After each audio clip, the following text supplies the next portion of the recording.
একবার হয় দুবারে কবার জ্বালায় মানুষকে। আমার বউকে আমাকে তোমরা কথা বলছো। এই সিদ্ধির ভাই তোর বউ কে রে? হ্যাঁ তোমার মেয়ে তো আমার বউ, তাহলে আমি কথা বলবো না? তাহলে আমি সুসাইড করবো এখন, ছাদ থেকে লাভ মেরে মরবো হ্যাঁ এক্ষুনি আমি ছাদ থেকে লাভ মেরে মরবো, দিয়ে তোমাকে ফেঁসে দেবো। এ হে তুমি ছাদে থেকে লাভ মারো গা, যাই করো গা, গলায় দড়ি রাখো, সেটা তুমি দিবা। যদি গলায় লাগে? তোর লাগবে তো আমার কি? গলায় দড়ি দিলে আমার লাগবে না? আমি ছাদ থেকে লাভ মেরে মরবো, বাতাস খেতে খেতে মরবো। তুই গলায় দড়ি দিলে ছাদে থেকে লাভ মার, তোর কি?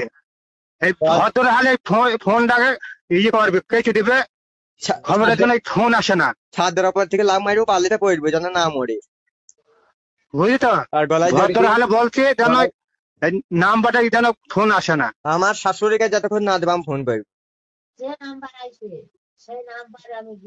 আমি বলছি আমার শাশুড়িকে একবার দাও, একটু কথা বললে। আমার শাশুড়ি গাল দিয়েছে দেখে একটু ক্ষমা চাচ্ছি। দিদি ভাই তোমার শাশুড়িটাকে বলবা তো? তোমার বউ? তোমার বউ আমার শাশুড়ি? এই তুই তুই কোন গাড়ি? হ্যাঁ কোন গাড়ি তুই? আমাদের গাঁয়ে। তুই কোথায় গাড়ি জামাই তুই? তোমার মেয়ের ভাতার আমি। ভাত আর কি দেখি তুমি আবার? হ্যাঁ আল্লাহ কি রে, তোমরা তোমরা জামাই খাতির করতে জানো না?